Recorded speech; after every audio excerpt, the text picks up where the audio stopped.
और बड़ी खबर मथुरा से, जहां पर थाना नौझील पुलिस ने अवैध रूप से रह रहे मजदूरों की जांच की है। ईंट भट्टा पर काम करने वाले ये मजदूर हैं। 90 बांग्लादेशियों को हिरासत में लिया। पुलिस ने इन लोगों के खिलाफ मुकदमा दर्ज किया है, जेल भेजा है। पुलिस उस नेटवर्क को खंगाल रही है जिसके जरिए इन लोगों की भारत में एंट्री हुई। एसएसपी ने बताया, पुलिस ने सूचना के आधार पर खाजपुर और बाजना में चल रहे ईंट भट्टे पर छापेमारी की थी। पकड़े गए बांग्लादेशियों में 35 पुरुष, 27 महिला और 28 बच्चे शामिल हैं, जो ईंट भट्टे पर मजदूरी कर रहे थे। पद में निरंतर चेकिंग कराई जा रही है, जिसके क्रम में आज थाना नौझील द्वारा एक खाजपुर गांव पड़ता है, वहां पे भट्टों पर चेकिंग के क्रम में लगभग 90 लोगों को की जानकारी हुई कि ये लोग बांग्लादेशी मूल के हैं। इन सभी लोगों को हिरासत में लिया गया है और उनसे पूछताछ की जा रही है। इसमें 35 पुरुष, 27 महिलाएं और 28 बच्चे हैं। इनसे पूछताछ पे इन्होंने यह बात कबूली है कि ये बांग्लादेशी मूल के हैं। देखिए, इन लोगों ने ये बात कबूल कर ली है कि ये सभी बांग्लादेशी मूल के हैं, लेकिन बड़ा सवाल ये है कि इतनी बड़ी तादाद में बांग्लादेशी जो यहाँ मजदूरी कर रहे थे, आखिर कौन है जो इन्हें इस तरह से शरण दे रहा है और यहाँ लेकर पहुंचा? इनकी एंट्री कैसे हुई? पुलिस इन तमाम पहलुओं पर जांच पड़ताल कर रही है। नितिन गौतम इस वक्त हमारे साथ जुड़ गए हैं। नितिन, इस बारे में क्या जानकारी मिल रही है? ये लोग कब आए भारत, किस रास्ते से आए और कहाँ रह रहे थे? जी देखिए, जिस तरीके से हमारे जो पुलिस के सूत्र उनसे हमारी बात हुई थी, तो पुलिस को एक इनपुट मिला था, जिसके बाद से एलआईयू और अन्य जो एजेंसियां था उनको सक्रिय किया गया था। क्योंकि ये जो पकड़े गए लोग हैं, ये अपने असली पहचान छुपाकर यहाँ पर जो है ईंट भट्टों पर मजदूरी का काम कर रहे थे। क्योंकि मथुरा में सुरील थाना क्षेत्र में बाजना नौझील क्षेत्र में जो है कई भट्टे हैं, जहाँ पर कि बाहर से जो लेबर आया जाता है, कभी उड़ीसा से लेबर आती है तो कहीं से लेकर आती है, तो वही ठेकेदार इनको लेकर आया था। फिलहाल पुलिस ने अभी 90 लोगों को गिरफ्तार कर लिया है और इनसे पूछताछ कर रही है। पूछताछ करने में जो ठेकेदार के नाम सामने आए हैं, उनके खिलाफ कार्रवाई की जा रही है, उनकी जांच पड़ताल की जा रही है और उनकी पहचान करने के साथ ही उनके लिए कई टीमें लगा दी गई हैं, जो उनके लिए गिरफ्तारी के लिए लगी हुई हैं।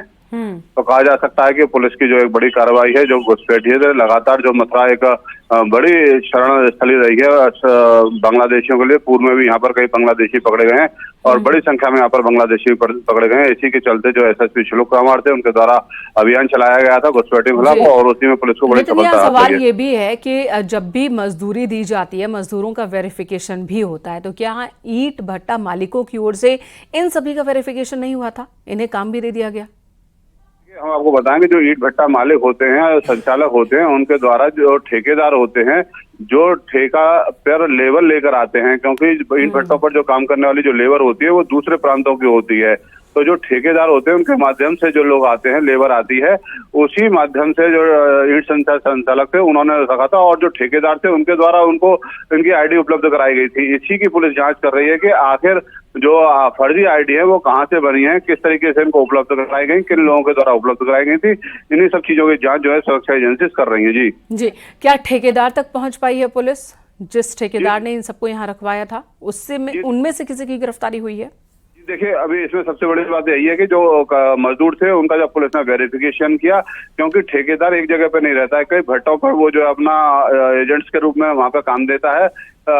इसी के बाद जब उसको जानकारी हुई कि पुलिस के द्वारा बड़ी कार्रवाई की जा रही है, तो पुलिस की इस कार्रवाई के बाद जो है ठेकेदार वहां से फरार है, जिसकी पुलिस ने पहचान कर ली है। क्योंकि जो लोग लाए गए थे उन्होंने पुलिस को सारी जानकारी दे दी और उसी आधार पर अब ठेकेदार की तलाश में पुलिस की कई टीमें दबिश दे रही हैं। जी धन्यवाद नितिन, इस वक्त पूरी जानकारी देने के लिए। तो एक दो नहीं बल्कि 90 बांग्लादेशी जो कि यहाँ पर अवैध तरीके से रह रहे थे, बाकायदा मजदूरी कर रहे थे, इन्हें पुलिस ने गिरफ्तार किया है। इनसे पूछताछ कर रही है पुलिस और इस वक्त पूछताछ का जो मुख्य उद्देश्य है, एजेंडा है, ये पता लगाना कि आखिर कौन है जो इन लोगों को एंट्री दिलवा रहा है और भारत में इन्हें रहने, इन्हें छिपने, इन्हें फर्जी तरीके से कागजात उपलब्ध करवा रहा है।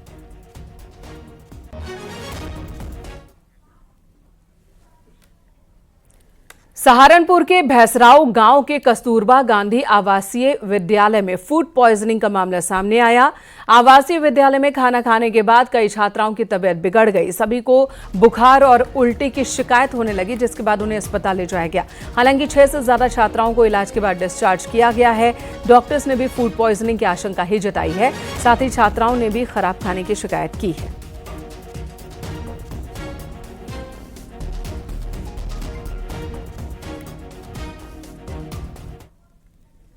बुलंदशहर में देर शाम तेज आंधी और तूफान ने तबाही मचा दी। पेड़ और बिजली के पोल गिर गए, जिससे शहर से लेकर गांव तक बिजली संकट छा गया। कई घंटे तक बिजली की सप्लाई बाधित रही।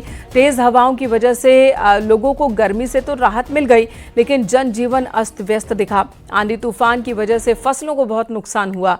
किसानों का कहना है कि इस साल आम की अच्छी फसल की उम्मीद थी मौसम में, लेकिन अचानक बदलाव की वजह से उनकी ये उम्मीद अब टूटती हुई दिख रही है।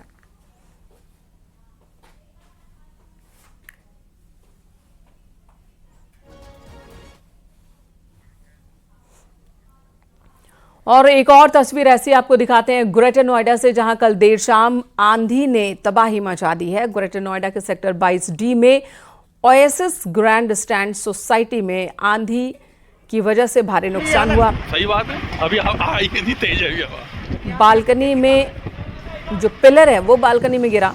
टेरेस की दीवार ओपन एरिया में गिरने लगी। गनीमत रही कि कोई जनहानि नहीं हुई, वरना आप देख सकते हैं अगर कोई नीचे होता तो कितना बड़ा नुकसान होता। जिसके सिर पर गिरता पत्थरों का ये टुकड़ा, तो उसकी मौत भी हो सकती थी। ये चल भी तो नहीं रहा।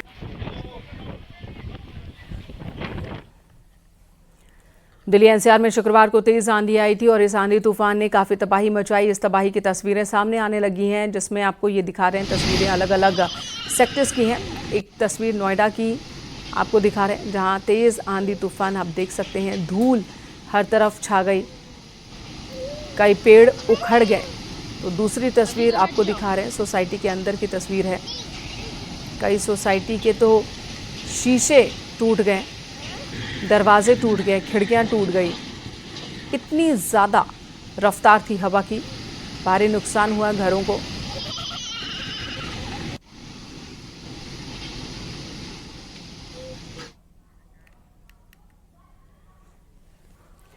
तो कहीं तेज आंधी तूफान, तो कहीं तापमान बहुत ज़्यादा। इस वक्त मौसम का ऐसा मिजाज बिगड़ा हुआ है कि लोग परेशान हैं। यूपी के कई जिलों में तापमान 45 डिग्री तक पहुंच चुका है। कई शहरों में हीट वेव का अलर्ट है। आईएमडी ने 22 जिलों में लू की चेतावनी जारी की है और लू के साथ ही कई जिलों में बारिश की भी संभावना है। यानी कि कहीं लू तो कहीं बारिश की वजह से लोग परेशान रहेंगे।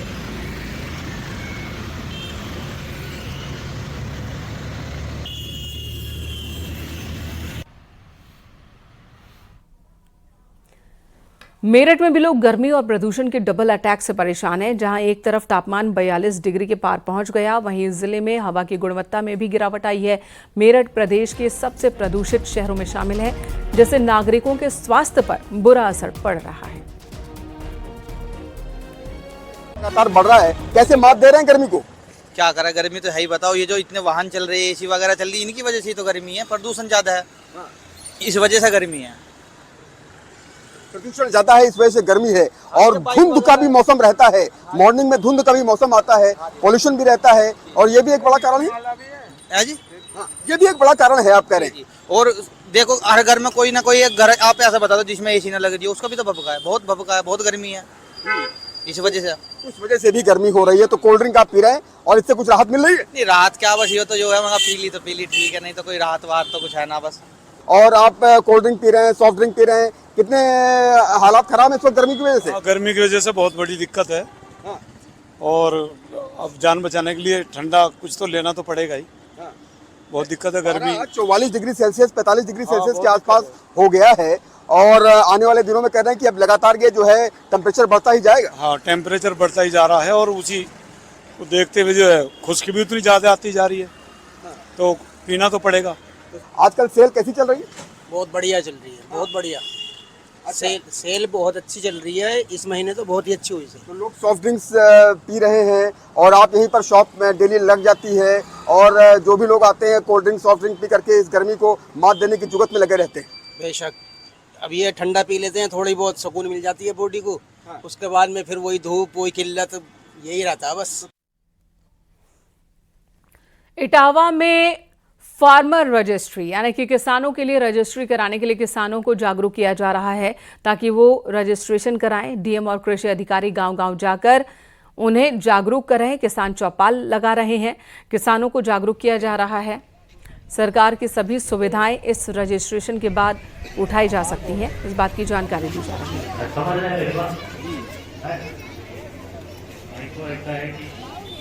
हमारा ईकर एक जो है बहुत ही महत्वाकांक्षी प्रोजेक्ट है, ये कृषि विभाग द्वारा चलाया जा रहा है और इसके माध्यम से हम जितने भी अपने किसान भाई हैं तो उनका डिजिटल रिकॉर्ड तैयार कर रहे हैं, उनको पंजीकरण कर रहे हैं। आने वाले समय में जो उनकी पंजीकरण संख्या होगी उसी के माध्यम से जैसे फर्टिलाइजर है या सीड है या अन्य और बहुत सारे जो किसान से संबंधित कार्य होते हैं उसका वो सुगमता से यूज कर पाएंगे। हाल में रजिस्ट्री किसानों के लिए अनिवार्य कर दी गई कि वो अपनी खेतों की रजिस्ट्री पंजीकरण कराएं और एक आधार की तरह आईडी नंबर होगा उसका, जिससे उनके खेती के सारे काम होंगे। पहली बात तो ये है कि भारत सरकार ने कहा कि सबका इसे करा जिससे पीएम सम्मान निधि देने में कोई दिक्कत ना हो, जो खेती है वो अपने आप आ जाएगा।